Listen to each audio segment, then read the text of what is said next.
Alhamdulillahirabbil alamin wa bihi nasta'in umurud dunya waddin. Wassalatu wassalamu ala asrofil anbiya'i wal mursalin wa ala alihi wa sahbihi wasallam ajma'in. Perkenalkan, nama saya Ulfah Yanasari Harahap dari Prodi Manajemen Pendidikan Islam, Fakultas Ilmu Tarbiyah dan Keguruan. Baik, di sini saya akan menjelaskan tentang sejarah dan perkembangan bahasa Indonesia. Pertama-tama di sini saya akan menjelaskan tentang bahasa Indonesia. Bahasa Indonesia adalah bahasa Melayu yang dijadikan sebagai bahasa resmi Republik Indonesia dan bahasa Persatuan Bangsa Indonesia.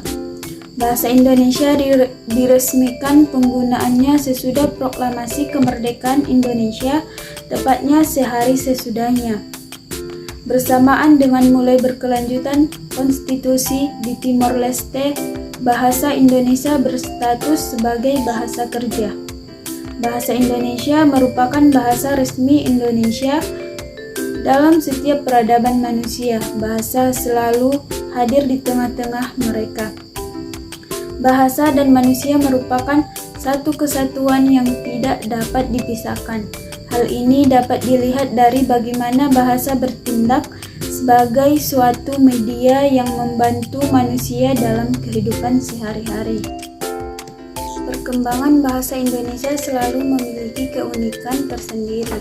Kosakata asing yang diserap ke dalam bahasa Indonesia bertujuan untuk memperkaya pembendaharaan dan varietas bahasa Indonesia. Walaupun mengalami beberapa tahapan perkembangan dan penyerapan, bahasa Indonesia tetaplah sama dulu dan masa kini. Bahasa merupakan sistem lambang bunyi yang arbiter, digunakan oleh anggota suatu masyarakat untuk bekerja sama, berinteraksi, dan mengidentifikasikan diri. Dengan kata lain, bahasa adalah suatu sistem yang dalam praktiknya membantu manusia. Bahasa mempermudah manusia dalam melakukan segala sesuatu dalam kehidupan sehari-hari. Bahasa Indonesia juga memiliki fungsi yang sama, yaitu sebagai media yang membantu manusia. Namun sebagai spesifik, bahasa Indonesia adalah salah satu bahasa yang dalam pembentukannya memiliki sejarah yang panjang.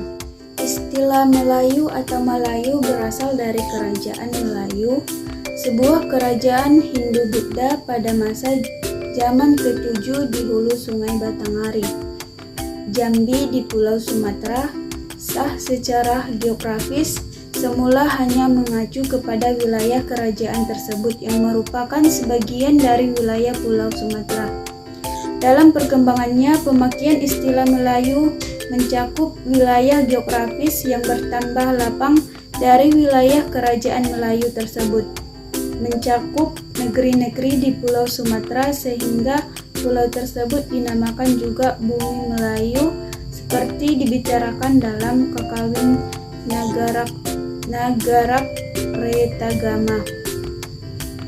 Ibu kota kerajaan Melayu semakin mundur ke pedalaman karena serangan Sriwijaya dan warganya diaspora keluar Bumi Melayu. Belakang warga pendukungnya yang mundur ke pedalaman berasimilasi ke dalam warga Minangkabau dijadikan klan Melayu atau suku Melayu Minangkabau yang merupakan salah satu marga di Sumatera Barat.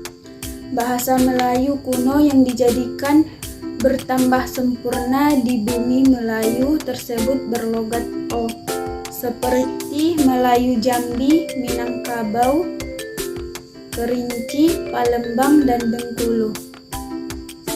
Selanjutnya adalah ada beberapa peristiwa-peristiwa penting yang berkaitan dengan perkembangan bahasa Indonesia. Yang pertama adalah pada tanggal 28 Oktober 1928 secara resmi Muhammad Yamin mengusulkan supaya bahasa Melayu dijadikan bahasa Persatuan Indonesia. Dan yang kedua, pada tahun 1933 berdiri sebuah tingkatan sastrawan muda yang menanamkan dirinya sebagai pujangga baru yang dipimpin oleh Sultan Takdir Ali Sabana. Dan yang ketiga adalah pada tanggal 18 Agustus 1945 ditandatanganilah Undang-Undang Dasar 1945 yang salah satu pasalnya pasal 36 menetapkan bahasa Indonesia sebagai bahasa negara. Ada beberapa fungsi dan kedudukan bahasa Indonesia. Yang pertama adalah identitas nasional. Dibuktikan dengan digunakan bahasa Indonesia dalam bulir-bulir Sumpah Pemuda yang berbunyi, "Kami putra dan putri Indonesia menjunjung bahasa persatuan yaitu bahasa Indonesia."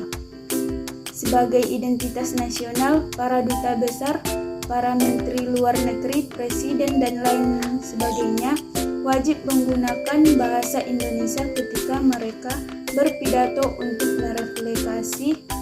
merefleksikan kepentingan nasional Indonesia.